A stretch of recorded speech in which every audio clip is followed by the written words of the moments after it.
Lawrence Jarach is an influential anarchist thinker and the author of numerous works prominent in the anti-authoritarian milieu, including the popular Anarchy 101, Instead of a Meeting.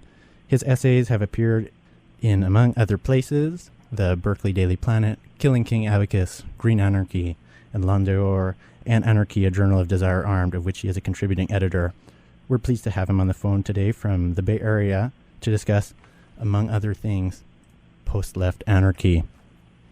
Last year at the North American Anarchist Studies Network conference in Hartford, Barry Pateman, who's probably not a post-left anarchist, did note, he said, that Marxists have more anarchist blood on their hands than fascists do. And Wolfi Landstreicher writes, reform and revolution are simply different levels of the same activity.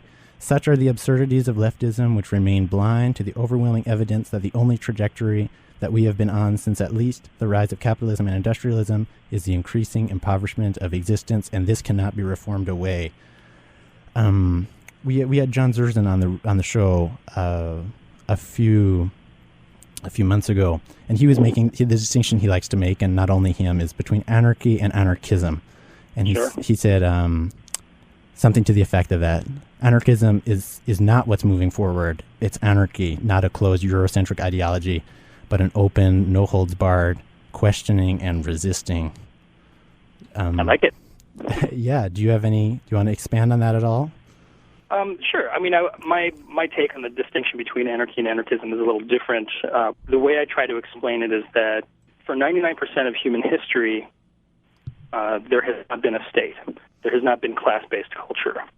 So that could be described as a condition of anarchy, where there is no institutionalized government, where there is no there are no political institutions, where there are acceptable relations of domination and hierarchy. So a condition of anarchy does not require anarchists in order for it to function, again, as it has in the past of human history. Anarchism is a discrete political philosophy which posits that a condition of anarchy is a positive way of organizing society. But it also contains with it a certain amount of a European idea of human rights, sure, socialism, all the kinds of ideologies that sprang out of the Enlightenment. Right. I'm not against the Enlightenment, but there are problems in the Enlightenment tradition, and certainly problems in the way the Enlightenment tradition has been imposed on people. Sure. But that's not necessarily an inherent problem of Enlightenment thought, although some would of course make the case for that. Right. Depends who you ask. Sure. And it's important to get into a discussion of post-leftism, to remember that whenever something is post something else, the break is rarely as clean as it appears, right? The legacy of what came before is generally still recognizable. Jason McQueen... Well, of course, that's why we say we're post-left. We don't say we're anti-left. Right. And Jason McQueen says post-left anarchy is not something new and different. It is simply intended as a restatement of the most fundamental and important anarchist positions within the context of a disintegrating international political left. So why post-left? What's wrong with the left? Well, the left has a pretty ugly legacy behind it. So let's step back a second. So what is the left that we're post of? What is the relationship of wanting to move beyond it? The left, I think, can be encapsulated fairly well by describing it as uneasiness with the regime of capitalism and uneasiness with the regime of class-based domination. But in terms of strategies for ameliorating that discomfort among leftists, that's where things start to get murky, hostile, even homicidal in many cases, referring back to what Barry said. There's more anarchist blood on Marxist hands than fascist hands, and I would tend to agree with that. Some of the neglected aspects of early anarchist thought, and certainly early anarchist practice, if we go back to the time of the First International, post-left discourse is trying to recapture and revisit the ideas of decentralization, critique of bureaucratization, especially as it relates to the organizational question. We're trying to get back to ideas of questioning, of asking real questions, not making a nominal question just by starting a statement with a who, what, where, why, or when, and putting a question mark at the end of it. Those are nominal and formal questions, but if the answer is already embedded in the question, it's not really a question. So part of a post-left understanding of politics is a rejection of ideology. And by that, I mean the notion that you can create a coherent system of ideas to describe your environment, to describe a political environment, to describe a social environment, to describe an entire cosmology, if you will. Ideology imposes limits on what you are understanding about the world.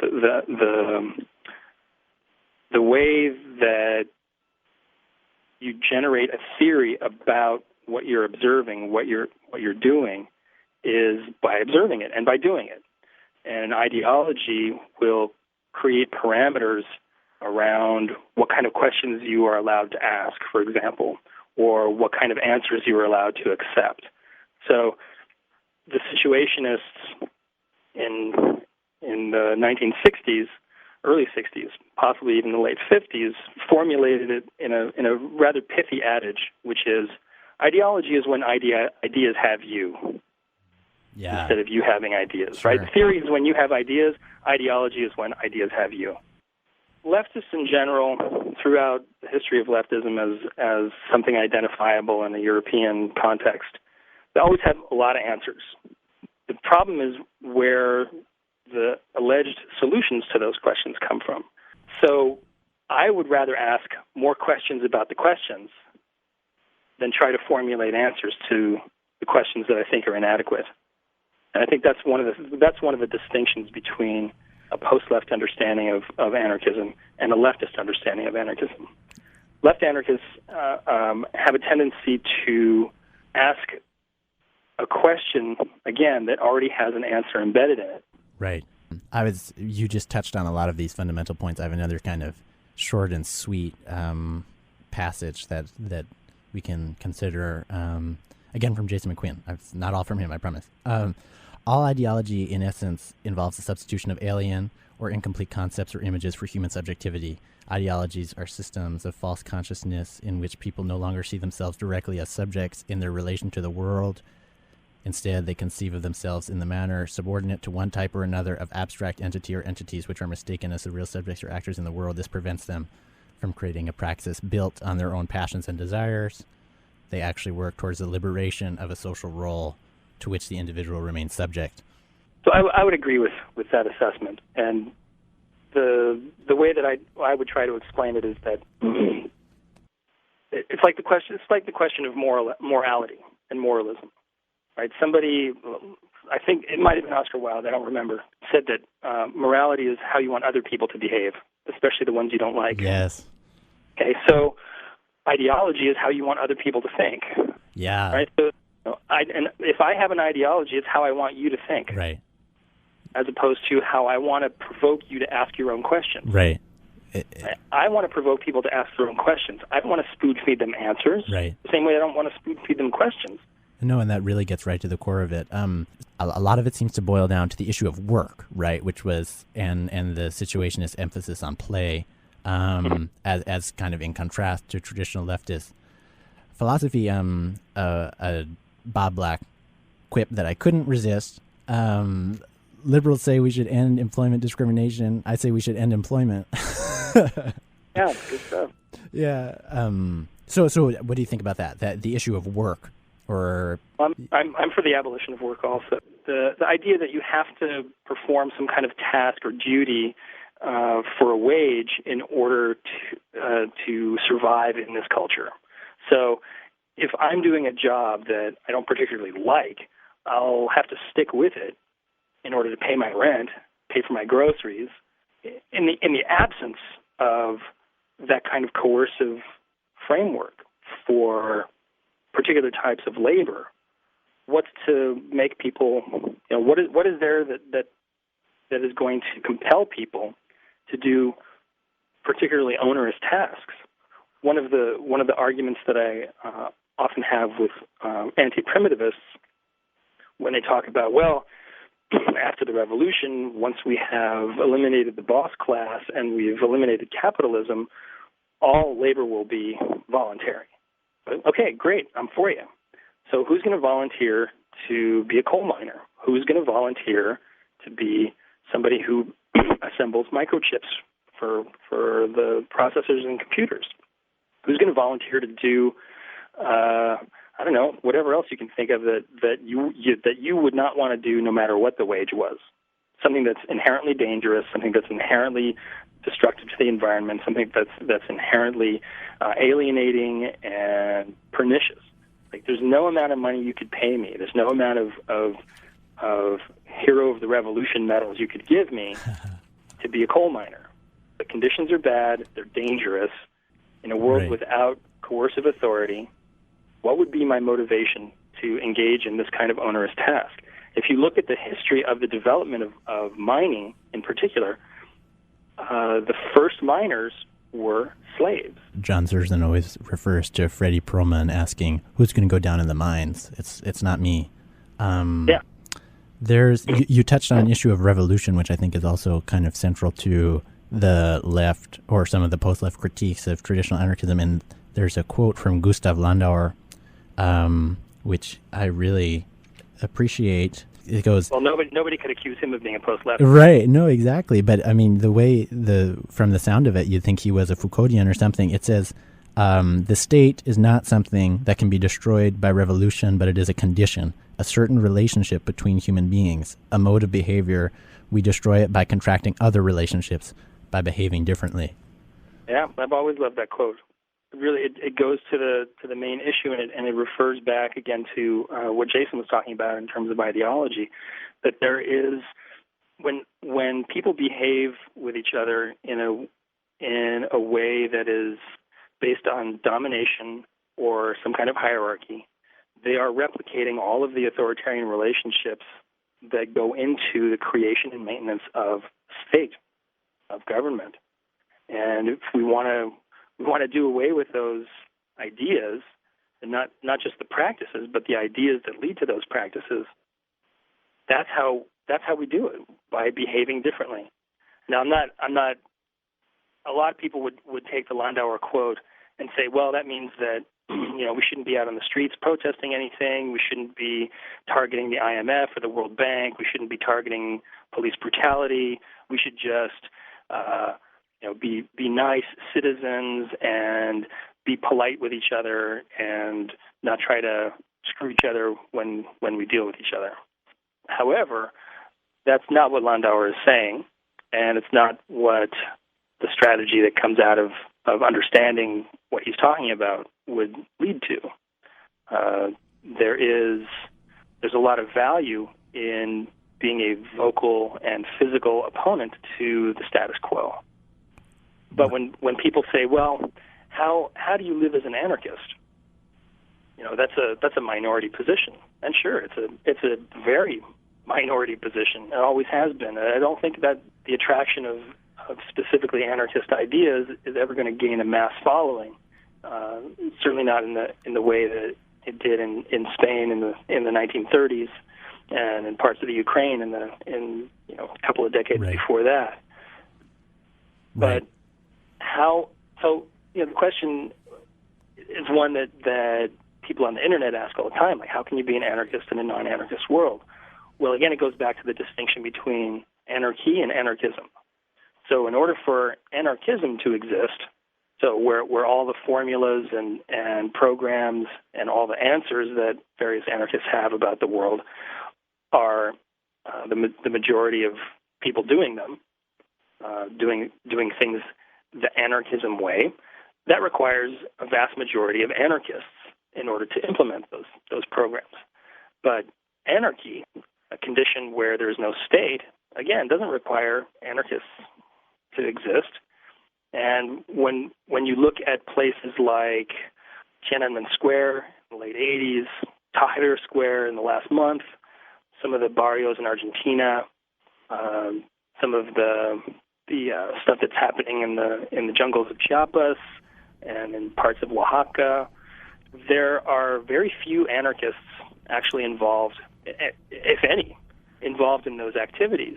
And yet anarchists are very supportive of those activities. Why? Because they are self-organized, so there's nobody in a leadership or authority position telling other people what to do. We recognize that any kind of leaderless rebellion is a good thing. We recognize that standing up for defending those places and those moments of self-organization is a positive thing. So we don't, but we would never, I would hope, we would never claim those as anarchist actions. Because an anarchist action, I think, you need to have some anarchists around. But we recognize them as anarchy in action.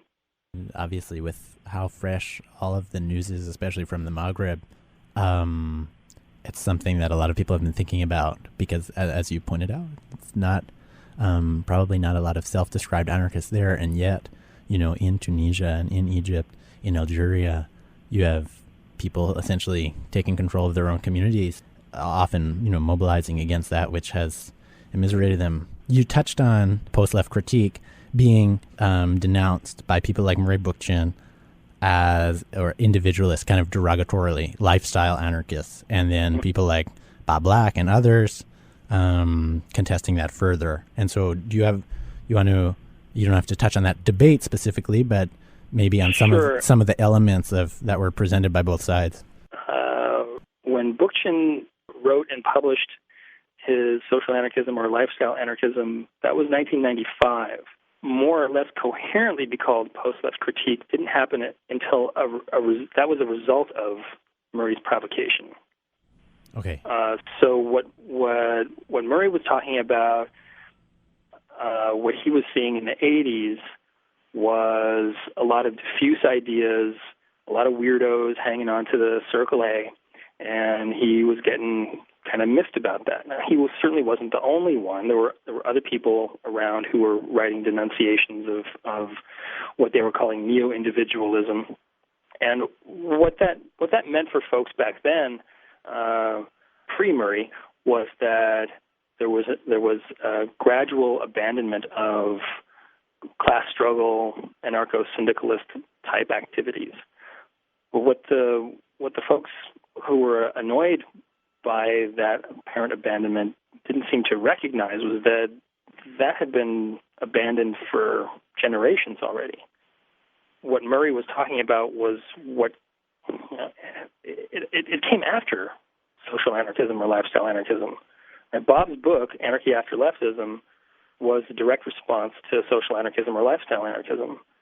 And this demented creation that Murray had, the lifestylist, that doesn't exist.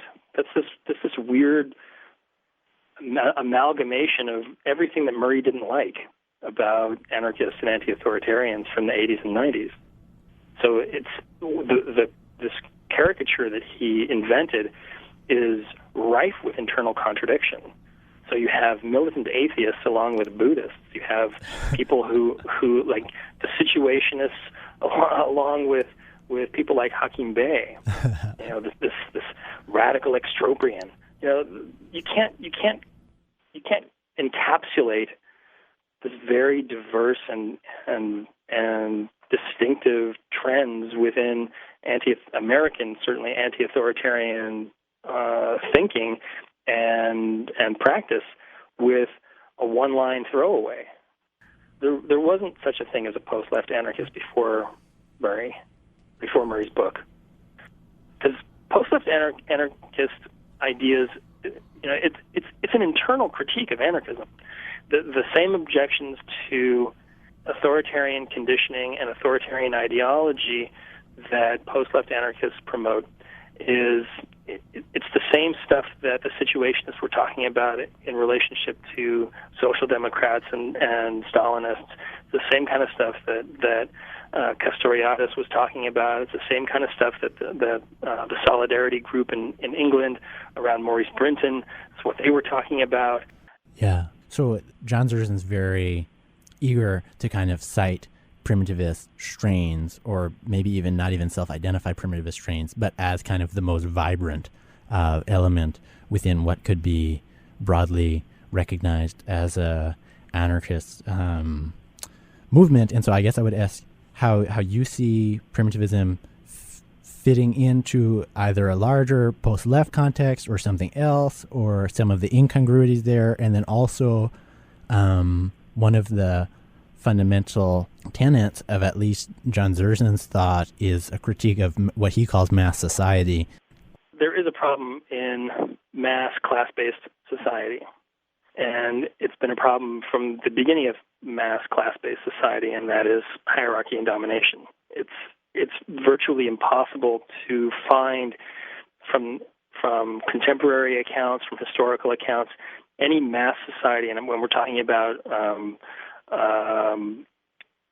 some kind of urbanized, and it doesn't have to be the majority of people living in urban settings, but with at least one urban setting with a lot of outlying agricultural areas supporting the urban center. So you have an automatic division of labor between the people who live in the city and the people who live in the country. People who live in the country are supposed to grow enough food to support themselves and the people in the city. The people in the city don't grow food because they live in the city. So that's a fundamental division of labor that both creates, maintains, and reinforces a class-based society. Certainly one tenet of anarchist primitivism, and I would agree that it's probably a good thing to abolish divisions of labor. The question of primitivism is much more complicated. Anarchist primitivism is a specific kind of way of critiquing the existence of a highly centralized, urbanized mass culture. For an anarchist primitivist, the main thing that I think is important to draw on from an anarchist primitivist discourse is that they remind us that for 99% of human history, we did not have a state, we did not have government, we did not have institutions of hierarchy and domination. We lived in anarchy for 99% of our history. While myself, I'm not an anarchist primitivist, I'm also not an anti-primitivist, as the last essay in Anarchy magazine is titled, Why I'm Not an Anti-Primitivist. And should I mention the website? Yeah, you can go ahead, of course. Okay, so the website for the magazine is www.anarchymag.org. You can reach us at editor@anarchymag.org. You can also send us a regular letter at CAL Press, that stands for the Center for Alternative Literature. CAL Press, P.O. Box 3448 in Berkeley, California, 94705. The magazine comes out regularly. We have a new issue that'll be out in March, and I recommend that everybody read it and subscribe, because subscriptions are the only way that we can maintain the magazine. You can't buy it from AK Press. No, you cannot buy it from AK Press. It is not available through their for reasons that we won't go into today. Yeah. But it's important, if people like print media, it's really important that they subscribe to magazines and other periodicals, because, as we know, just the day before yesterday, our good friends at Borders declared bankruptcy. Sure. We'd love to hear from folks, and we always also accept essays and reviews and artwork. So you can contact us at the website or through the P.O. Box. Our thanks to Lawrence Jarach. That's going to do it for us, hopefully not forever. Thanks for listening to the Horizontal Power Hour on WESU Middletown 88.1, all the way to the left of your dial.